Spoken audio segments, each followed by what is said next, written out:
Retornamos a la sala de audiencia que ha comenzado el proceso nueva vez.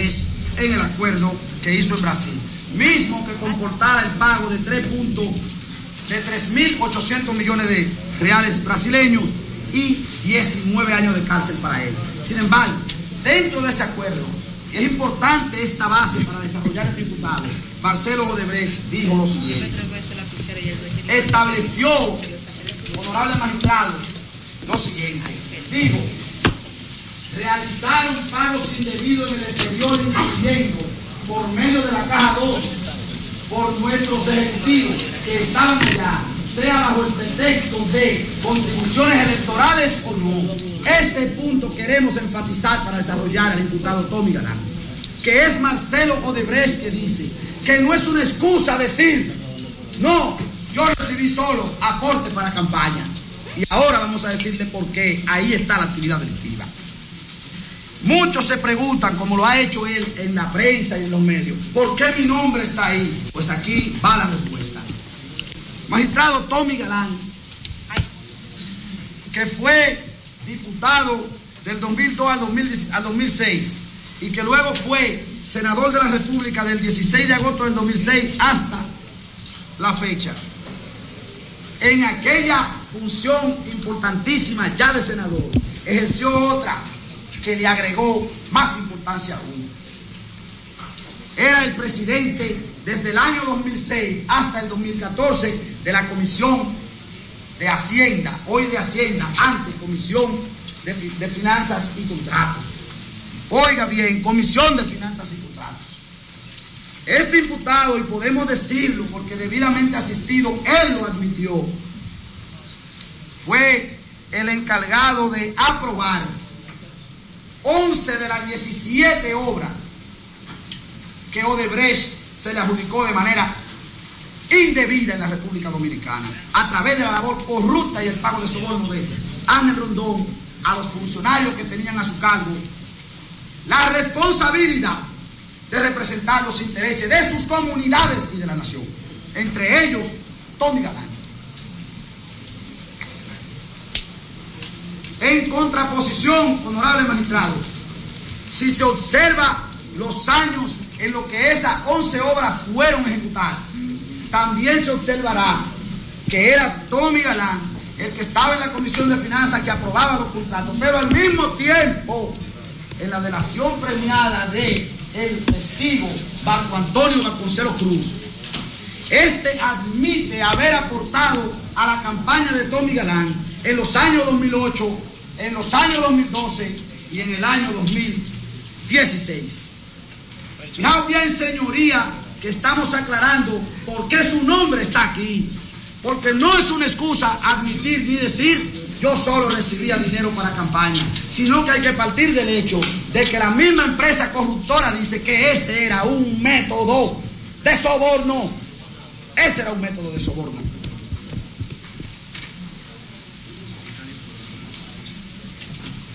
El testigo Marco Antonio Vasconcelos Cruz establece incluso contactos personales con el señor Tommy Galán. Vasconcelos Cruz era, honorable magistrado, el ejecutivo principal jefe de Odebrecht en República Dominicana. No era cualquiera. Y en las deposiciones que hiciere Tommy Galán en entrevistas realizadas, tuvo a bien incluso admitir haberlo visitado en sus oficinas para diligenciar ventajas a familiares. Y así lo dejamos.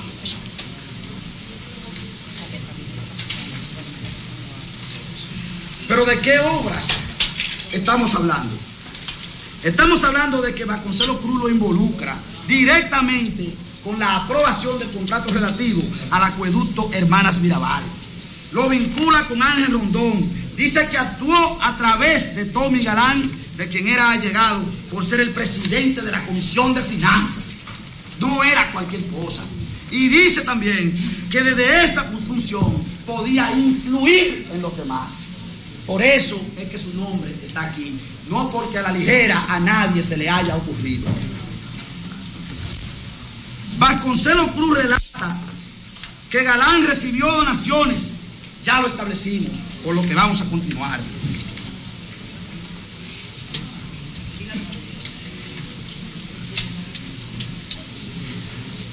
este testigo también, magistrado, dice, y es enfático en esto, que el señor Tommy Galán no solo prestó su servicio de manera indebida para la aprobación de estas 11 obras que dice, sino que aceleraba los plazos, incluso a la mitad del requerido. O sea, que aceleraba los plazos. Es evidente, magistrado, que la actividad delictiva se puede ver, porque al mismo tiempo que usted es senador, presidente de la Cámara de Finanzas, de la Comisión de Hacienda, y al mismo tiempo usted está recibiendo aportes en la campaña del 2008, 2012 y 2016. Claro, Marcelo Odebrecht lo dijo, era un método más de soborno. Luego habría que ver su crecimiento económico patrimonial. Y conforme al gráfico que usted presenta, dice usted que subió en un 64%. Pase al próximo imputado. Pase al próximo imputado. Sí, muchísimas gracias. Pero nosotros, magistrados, decimos que esta declaración es falseada, porque desde impuestos internos se registran una serie de actividades en empresas que no declaró. Bien. Haga contar. La calificación jurídica que envuelve a este imputado tiene que ver con violación a los artículos 2 de la ley 448-06, violación a la ley número 82-79 sobre declaración jurada, violación a los artículos 265 y 266 del Código Penal Dominicano, violación a la ley de lavado de activos de la República Dominicana y violación a los artículos 15 y 16 de la ley 311 del 14 de agosto del año 2014 sobre declaración jurada de patrimonio. Ahí estamos dejándole claro al juez por qué es que está aquí, que no es un invento de nadie. Próximo. Aquí, con el imputado Juan Roberto Rodríguez Hernández, también le vamos a dejar claro al tribunal cómo funcionaba este entramado corrupto de lavado de activos y de soborno. Honorable magistrado, usted sabe cómo nosotros podemos designar al señor Juan Roberto Rodríguez Hernández como el opening o la inauguración en República Dominicana del sistema de soborno.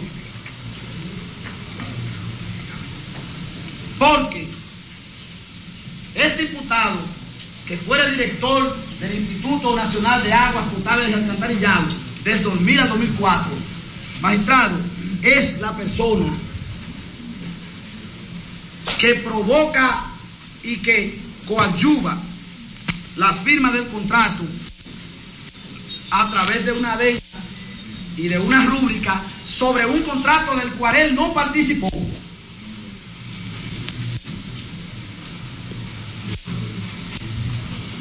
En cuanto a la famosa obra que se llama Acueducto de la Línea Noroeste, que fue firmado contrato con la empresa Andrade Gutiérrez en el año 99. A la llegada de este señor a INAPA en el 2000, dicho contrato no se había ejecutado. Pero ahí él dispuso de sus buenos oficios a través de los sobornos recibidos para, a través de una adenda, consorciar a Odebrecht, a Andrade Gutiérrez y asignarle ese proyecto de acueducto de la línea noroeste. Óigame bien, y en este contrato donde él aparece, él rubrica el contrato del 99 conjuntamente con un testigo de nombre Ernesto Saveira Vallardi, que fuera gerente de Odebrecht en República Dominicana. Ambos rubrican dicho contrato. Óigame, un contrato del que no participaron ninguno y lo rubrican. Pero ¿qué dice Saveira Vallardi sobre el imputado? Que me voy a tomar aquí, magistrado, un segundito para corregir responsablemente por parte del Ministerio Público un error cometido con él. Es un error de tipo mecanográfico en una cantidad que se colocó, que se verá después, que dice 100 millones. Realmente se trató de 1 millón. Y eso solo lo señalamos como patrimonio no declarado. Orden, silencio. Pero esto... Espérese. Sí, señoría. Secretaria, haga contar su precisión, esa aclaración que hace el fiscal. ¿Entendió? Secretaria, ¿entendió lo que él dijo? Siga, fiscal, el Ministerio Público. Señoría, queríamos responsablemente corregir ese error. Es un error tipográfico. Ya se hizo contar, siga. Sí. Pero no debería reparar ahí la defensa, debería concentrarse en aspectos fundamentales que nosotros señalamos. Déjele eso a la defensa, doctor, déjele eso a la defensa. Sí, le vamos a decir en qué debe concentrarse. El magistrado es técnica de litigio lo que aplicamos, solamente. Mire, en la delación premiada de Bayardi, de Marco Antonio Vasconcelos Cruz, este es el único con el que él establece incluso haber intermediado en las negociaciones entre Ángel Rondón y él y Roberto Rodríguez. Lo dice él en su testimonio, no nosotros. Este delator dice que Ángel Rondón utilizó sus relaciones con Roberto Rodríguez, director de INAPA, para que se lograra. Y más detallado aún establece, dice, la relación de Ángel, en este caso, era con Roberto Rodríguez, que era director de INAPA, organismo ejecutor del contrato. Pero yo, y se refiere a él como persona, yo me involucré directamente en las negociaciones entre Ángel y Roberto Rodríguez. Eso lo dice el testigo Marco Antonio Vasconcelos Cruz, jefe de Odebrecht en la República Dominicana. Entonces, aquí está la inauguración del sistema de soborno. Porque ¿en qué año se lleva a cabo esto? Por allá por el año 2002. Apenas entraba la compañía República Dominicana. Luego habría que revisar, honorable magistrado, si esta persona, al haber recibido dinero, muestra o no un incremento injustificado de su patrimonio. Y yo le digo que sí. Mire, declaró la posesión en principio de unos supuestos 18 millones de pesos. Sin embargo, en el análisis que se le hace a su declaración jurada, el experto forense en la materia establece que de esos 18 millones, 4.6 eran por supuestas deudas por cobrar, pero no identifica a quién le debía. Primer ciudadano del mundo que le deben sumas millonarias, pero no sabe quién le debe. Por lo que habría que restarle 4.6 millones de la declaración jurada. Pero por demás dice también en esa misma evidencia el perito que hay 4 millones que son por concepto de bonos de construcción. No sabíamos nosotros que los bonos de construcción eran propiedad de los ingenieros. Pensábamos que eran propiedad de los ciudadanos adquirientes como política del Estado para promover la adquisición de vivienda. Entonces no eran 18. Lo que pasa es que en la cultura del funcionariado dominicano que se dedicó a esto, a abultar las declaraciones juradas a la entrada para justificar grandes montos a la salida, era un norte. Y este señor lo practicó perfectamente. Próximo magistrado, diputado. Nosotros decimos que su declaración es falsa. Y lo decimos porque a raíz de documentos que nos fueron suministrados por la DGI, no presentó en su declaración la proporción accionaria que tenía en la compañía Las Terrazas San Isidro SRL. ¿Sabe por qué no la presentó? Porque a través de la misma tiene un 50% de acciones, pero la misma presenta también la propiedad de 40 títulos de condominio. Póngale que cada uno valga 3 millones de pesos, que es lo más barato que es un apartamento en esta ciudad. Multipliquémoslo por 3 y su patrimonio entonces no viene a ser el que él ha declarado.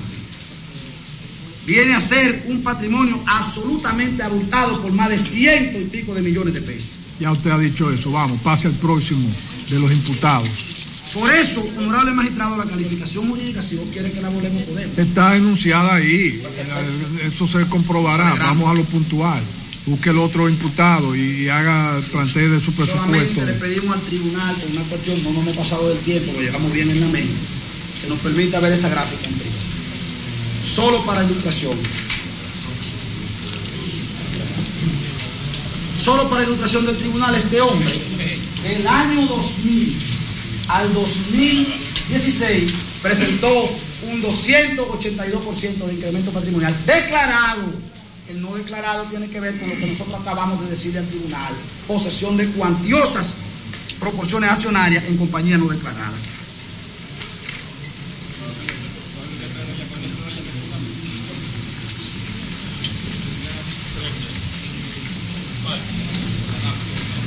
Siguiente, Ministerio Público. Magistrado, luego, volviendo a señalar enfáticamente las declaraciones de Marcelo Odebrecht, aunque no las repetiremos, porque usted ha exigido economía y lo vamos haciendo. Ahora tenemos aquí la oportunidad de ver si es verdad que pero doctor, ya yo... el ok, diputado vamos a pasar a Alfredo Pacheco Osorio, si es verdad que está aquí por casualidad.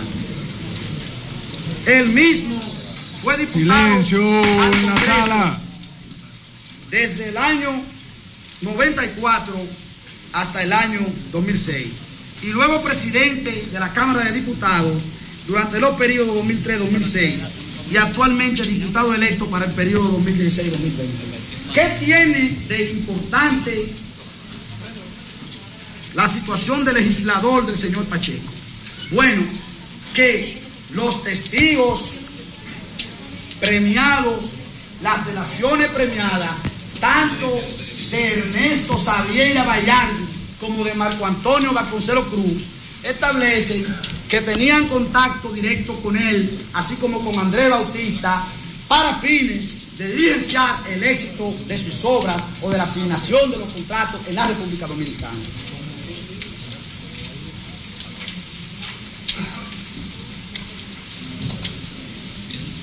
Aquí se le señala una participación directa en la adjudicación a Odebrecht a través de contratos del proyecto hidroeléctrica de Pinalito. Timoneado, manejado, sobornado, diligenciado por Ángel Rondón, que a decir de los testigos actuó ante la Cámara de Diputados a través de la dirección de esa Cámara Legislativa en la persona exclusiva de Alfredo Pacheco.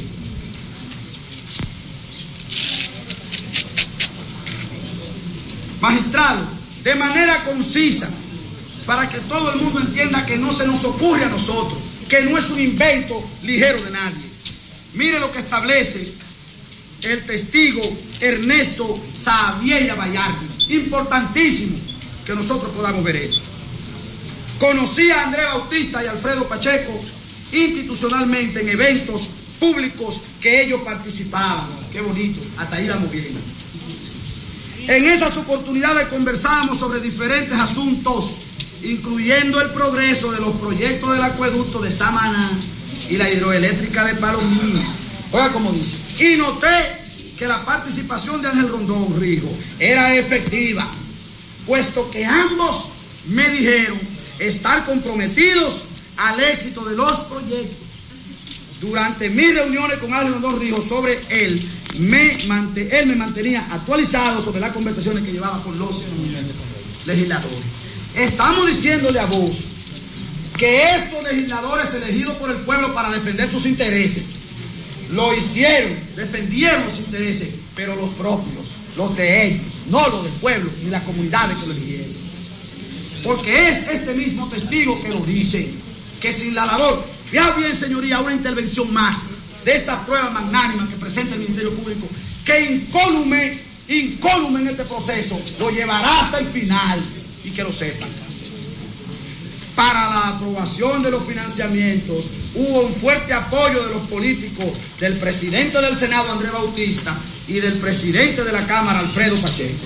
Y tengo la certeza, dice, de que la participación de Ángel Rondón Rijo fue decisiva en los intercambios con dichos funcionarios públicos, necesarios para los intereses de la sociedad, en otra palabra Odebrecht, en la obtención de los financiamientos que fueron efectivamente obtenidos.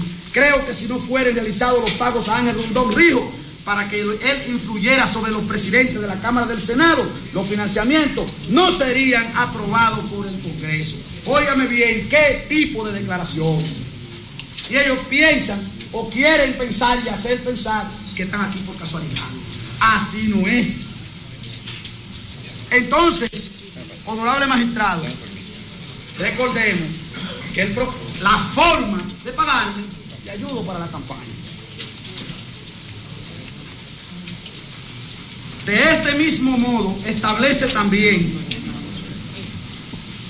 que para los financiamientos hubo de intervenir Ángel Rondón ante la Comisión de Finanzas de la Cámara del Senado a través de la dirección de dichas instituciones legislativas en la persona de Alfredo Pacheco y Andrés Bautista. Ahora veamos si recibió algo, cómo esto se refleja. Hizo declaración jurada, entregó al Ministerio Público documentos. Magistrado, en el año 98 presentaba un patrimonio de 3 millones de pesos.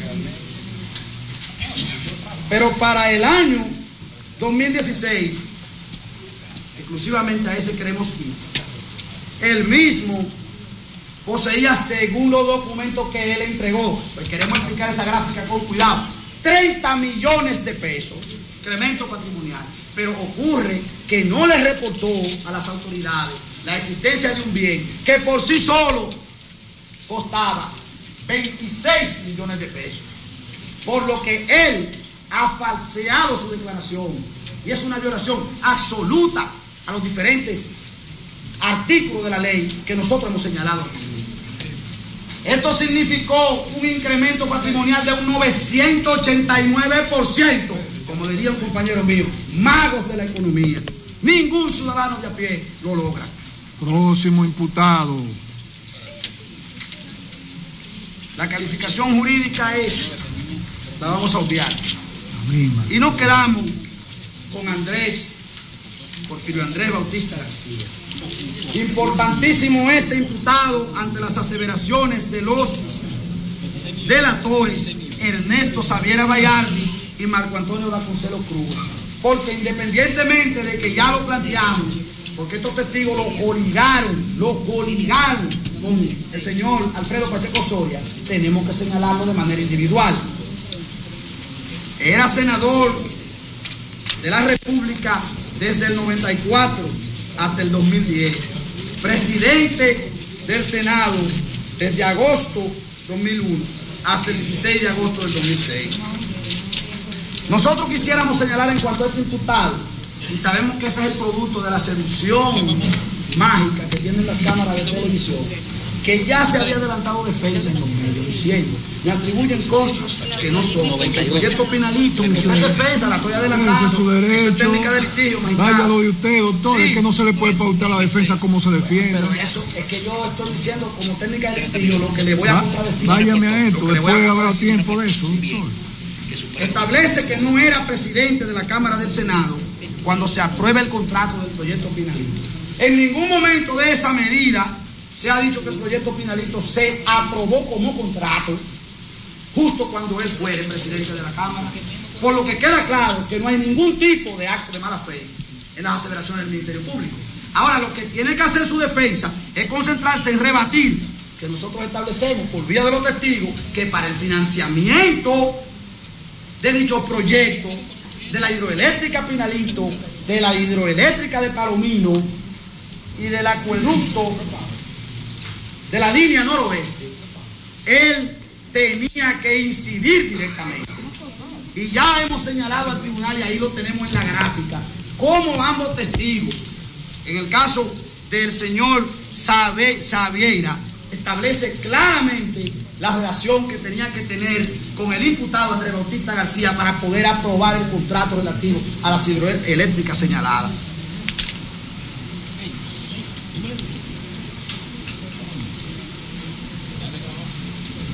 Aseguró este testigo que sin los pagos realizados a Rondón para que influyese en este funcionario, los financiamientos de esos dos proyectos no hubiese sido aprobados por el Congreso.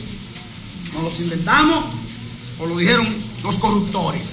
Lo dijeron quienes estuvieron al frente de la empresa que ha llevado a cabo el más grande entramado corrupto y de soborno en el mundo, Odebrecht. Habría que ver cómo obra en el patrimonio de este señor la situación de los sobornos de Odebrecht, y será fácil determinarlo. Primero, magistrado, porque falsea sus declaraciones. Segundo, porque usted podrá ver que para el año 94, cuando ingresa como senador, tenía 2 inmuebles y eso le hacían 3.200.000 pesos. Pero ya para el año 2008, evidentemente después de mucho tiempo cerca de la fuente corruptora en el Senado, ahí ya tenía 16 inmuebles que ascienden a 46 millones de pesos. Es un buen negocio ser senador así. Esto significó en principio un incremento patrimonial de 1.363%, otro mago de la economía. Y luego, y aquí se hace interesante, nosotros presentamos el monto total de los bienes. ¿Pero en qué año? En el 2016. ¿Cuándo él sale de la Cámara? En el 2010. ¿Qué ocurrió? Que para esta fecha del 2016 él no pudo adquirir la misma cantidad de bienes que adquirió en la anterior. Claro que no, estaba lejos de la fuente corruptora y sobornante, lejos de Ángel Rondón, lejos de Odebrecht, lejos de Vasconcelos, lejos de Marcelo Odebrecht, lejos de Ernesto Saavedra. No había flujo. Entonces ahí adquirió muy pocos inmuebles. Por eso su patrimonio, que era de 46.800.000, nada más subió a 70.638.000.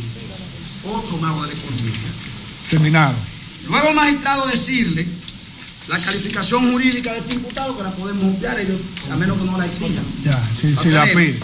Y ahora, magistrado, nosotros tenemos como función motivar brevemente el porqué de nuestra medida. Terminaron ya, doctor. Esa economía procesal lo que apelamos, porque si ya ustedes terminaron, doctor. Magistrado, pero déjeme decirle algo. Si hace falta, replica. Con muchísimo respeto.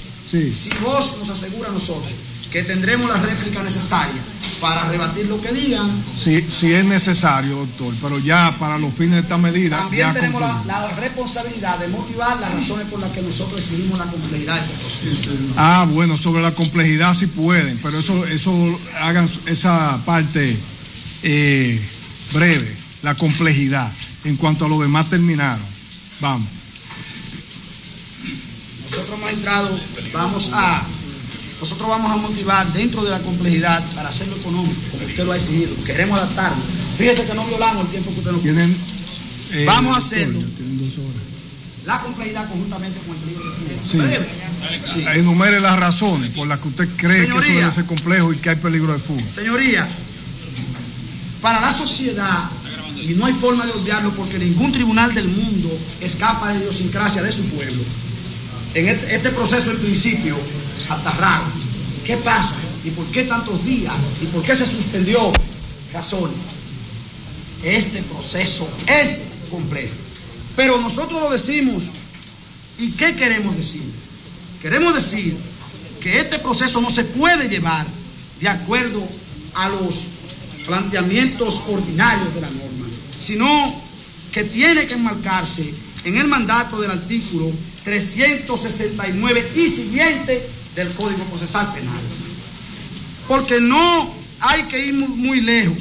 Este articulado del proceso señala que para que un caso se declare complejo, basta con que tenga una gran cantidad de imputados, y ahí hay 13 de 14 porque hay uno que no ha llegado, que está corriendo. Por otro lado, este articulado también exige, para que el juez entienda las razones por las que tiene que ser declarado complejo, este caso también exige, este artículo exige que lo que se esté tratando hable de delincuencia organizada.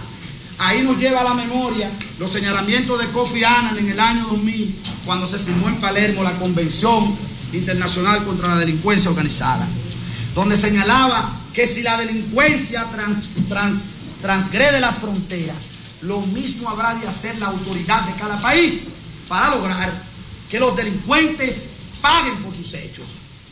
Y así el sistema social democrático de derecho arribe a su fin real, que es la paz y la armonía de los núcleos sociales. Por eso en este artículo ya vamos cumpliendo con dos aspectos fundamentales. Primero, con la prolija cantidad de imputados, y segundo, con las aseveraciones que hemos hecho a través de la calificación jurídica y de la mínima evidencia que le estamos presentando, que ya es magnánima, diciéndole que se trata de crimen organizado, que se trata de lavado de activos, que se trata de soborno internacional, que se trata de varios países involucrados, que se trata, honorable magistrado, de las diligencias que ha llevado a cabo el Ministerio Público durante meses y meses y meses para poder llegar aquí. Peligro de fuga. Es por eso que nosotros entendemos que vos sabrás de acoger nuestro planteamiento relativo a la complejidad del caso. Pero ahora habría que preguntarse, como se lo ha preguntado mucha gente, incluso hemos escuchado a muchos juristas disertar en la materia. Pero, ¿por qué habría que ponerle, por ejemplo, prisión preventiva? Podrían ir a su casa. Estas personas son personas connotadas. Estas personas tienen grandes patrimonios. Cuidado ahí, porque la jurisprudencia constante, tanto nacional como internacional, establece que en los casos de delito económico, la posesión de un gran patrimonio no es un arraigo. No es un arraigo. Es todo lo contrario. Es todo lo contrario. De eso es que hablamos, de las exorbitantes cantidades de dinero manejado, que sirven, honorable magistrado, para que un tipo que está en libertad intimide testigos, pague testigos, golpee el proceso. Pero bueno, eso podría ser también una ocurrencia nuestra. No lo es. ¿Y sabe por qué no lo es? Veníamos diciéndolo a los tribunales hace 10 años, cuando subimos por primera vez a ellos, que había la necesidad de corregir el peligro procesal en el que están los testigos, las víctimas y las pruebas, a lo que nosotros le llamábamos desde aquel momento el riesgo procesal.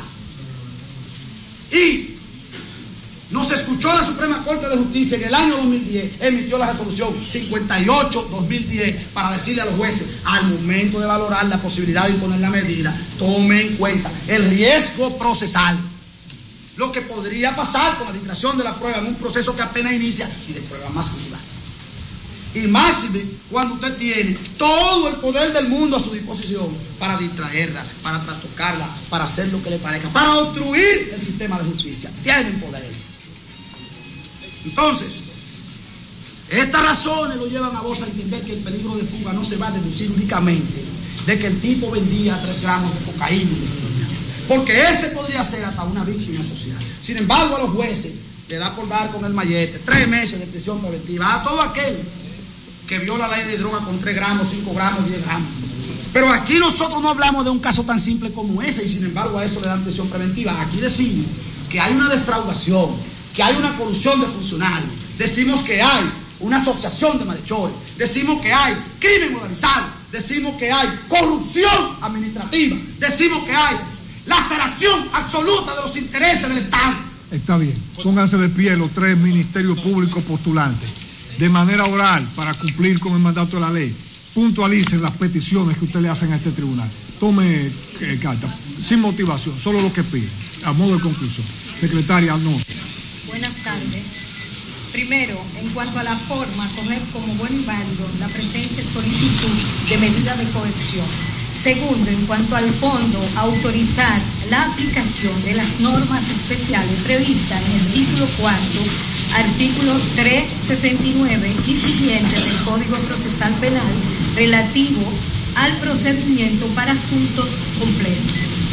Tercero, imponer a los imputados Ángel Rondón Rijo, Víctor José Díaz Rúa, Juan Domingo Sánchez Torres, Temístocles Montaz, César Ramón Radamés Segura, Juan Roberto Rodríguez Hernández, Máximo de Orio, Porfirio Andrés Bautista García, Tommy Alberto Galán,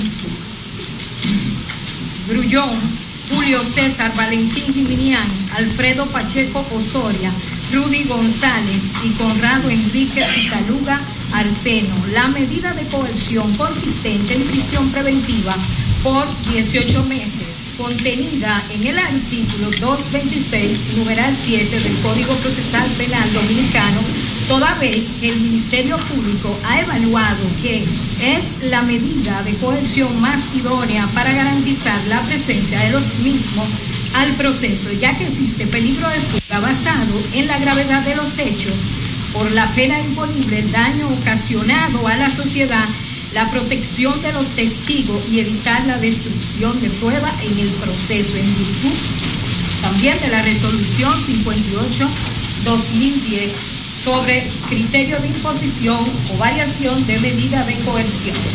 Y por último, enviar a los imputados a la cárcel pública, al nuevo modelo de Najayo, y al imputado Ángel Rondón a la cárcel pública de La Victoria. Se refirieron a lo del asunto complejo. Pónganse de pie los imputados. Los imputados.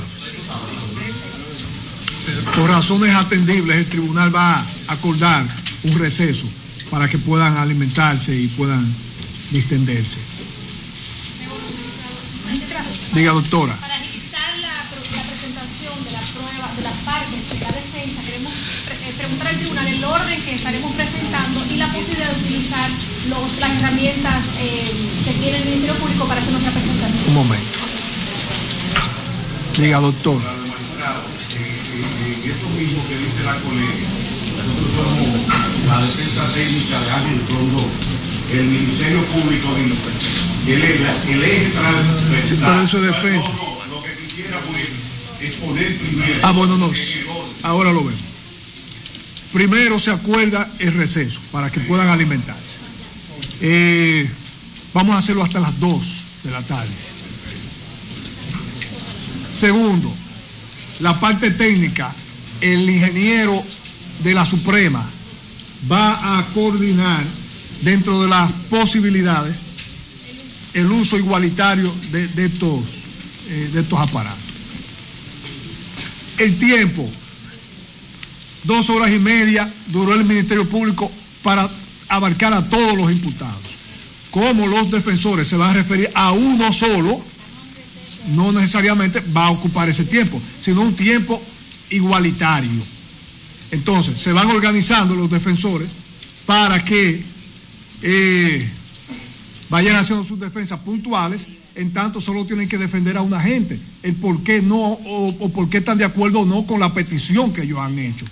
Entonces, esto porque el tribunal les ruega la elocuencia de ustedes para que el proceso curse en los cauces normales y en el tiempo razonable, y el tribunal pueda ponderar con el debido tiempo la decisión que va a tomar. En cuanto al orden, el tribunal se va a reservar esa particularidad para examinar la pertinencia de los mismos, toda vez que si bien se refirieron a un imputado, no podemos lacerar la igualdad de todo ante el proceso, y no para el tribunal no hay la distinción que el Ministerio Público presenta. Eso es un alegato. Para los fines del tribunal los imputados están en el mismo plano todos, y en tal virtud, al momento de darle las palabras a ustedes, se tomará en cuenta la pertinencia de que hable uno primero o el otro después, pero van a ser en iguales términos todos. Sin más, se acuerda el receso. ¿Qué tenía que decir la doctora? Que en una ocasión ustedes no se van a referir cuando acabamos concluir. Ustedes concluyeron, doctor. Ustedes concluyeron. Ahora lo que toca, hay dos momentos que rogamos a las partes su condescendencia. Una es que los defensores, que son 3 por imputado, pero no tienen los 3 que repetir lo mismo, porque para eso hay una coordinación. Vamos a buscar la forma de que se puedan expresar. Gilberto, vamos a ver si se pueden habilitar aquí donde hablan los testigos, para que sea más fácil para ellos. Y después, en la medida de lo posible, si los defensores nos ayudan, porque si el proceso se extiende hasta el hecho de cansar el tribunal, lo justo es que los imputados, dueños de su defensa material, indelegable, puedan brevísimamente hacer cualquier acotación que entienda que se haya quedado. En esto tenemos que cooperar todos. El receso es hasta las 2.